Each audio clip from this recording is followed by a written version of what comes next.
Good blessed Monday, January the 16th, 2023. It's about 9:11 a.m. I greet all human beings all around the world with the universal greetings of peace and the blessings of God be with you. Doesn't matter what your political, philosophical, personal, nor your religious beliefs may be. Doesn't matter whether you're the richest or the poorest person on the face of this earth. Doesn't matter whether you're the proclaimed toughest or the proclaimed weakest person on the face of this earth. Doesn't matter if you're my family, friends, nor my proclaimed enemies. Doesn't matter whether you like me or anything that I say or do. That's your prerogative. Yesterday, we know it was the late Dr. Martin Luther King Jr.'s birthday. He was actually born January the 15th, I believe 1929. But a lot of people will be celebrating it with a national holiday today, January the 16th, 2023. But I'm over here on the west side of town here in Charleston, Missouri, Mississippi County.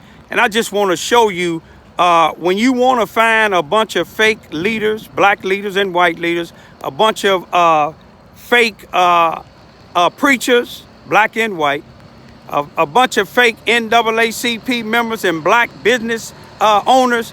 Let me show you where you'll find them in just a minute. Now those that don't know, this is what they call the C.F. Bowen Center. C.F. Bowen was a black principal of this school here that used to be the Lincoln School here in Charleston, Missouri, I believe in maybe the 40s and 50s. It may go back even farther than that, until 1961, when a federal judge in St. Louis, Missouri, ruled that the Charleston Consolidated Schools number 7, which is the Charleston R1 school district today, was discriminating against blacks, wouldn't allow them to come to the school. They had more updated material than the blacks here, but it was a family that lived here where they tore down where this lot is at. Miss Annie Davis, she filed a lawsuit for her 2 minor children, Barbara and Johnny Davis, for discrimination, and they won. But you can look at these nice vehicles coming in here.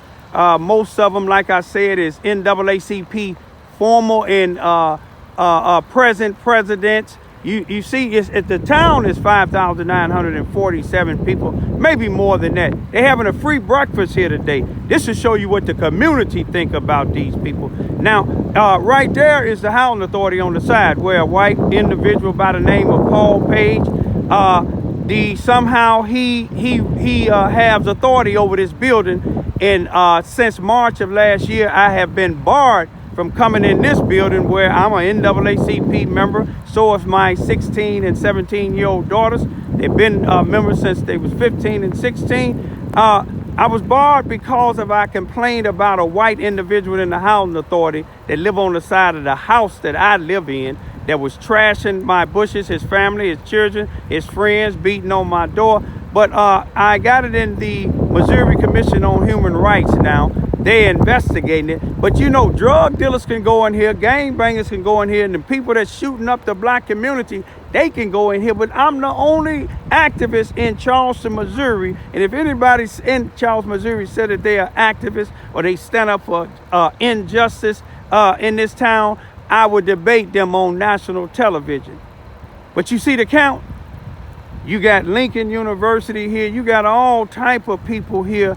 You see what I'm saying? They coming in, but if you could, when the television show who all was in there, when they give in on the news and the newspaper, tell them to sit down somewhere that Paul Page don't own or don't have authority over, to bar individuals like myself out.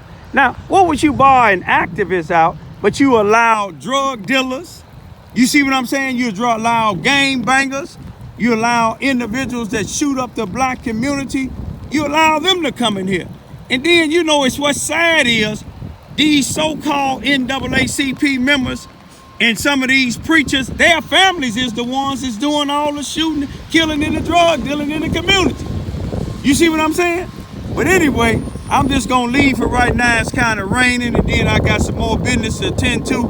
But then the average places here in Charleston, Missouri, Cairo, Illinois, Carbondale, Illinois, when you go to some of them NAACP Martin Luther King breakfasts, you ask yourself that live in the community, what is these people that's sitting up here in these places and with these events, what are they doing in the black community? They're not doing nothing.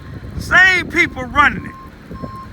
People that own trucking companies, own consulting companies, own other type of businesses in the black community, but they ain't doing nothing for the black community. Then what they doing is helping the people that's oppressing the black community to keep on oppressing it. But it speaks for itself, y'all. They got a free breakfast here, a Martin Luther King breakfast. People in this community, they sick and tired of these same people now.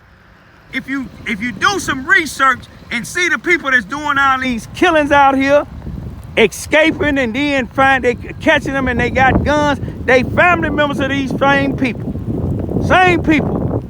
You check the family members of some of these NAACP members and see if they're the ones out here that should be barred from this place. But me and my family, you check on the Ivies, we ain't doing nothing.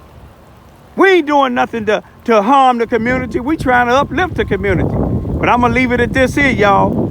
This is why black communities can't grow. It's not no white oppression, it's blacks. These black business people, these black preachers, these black individuals that call themselves leaders, especially the NAACP. NAACP today is worse than the Ku Klux Klan. Peace be still.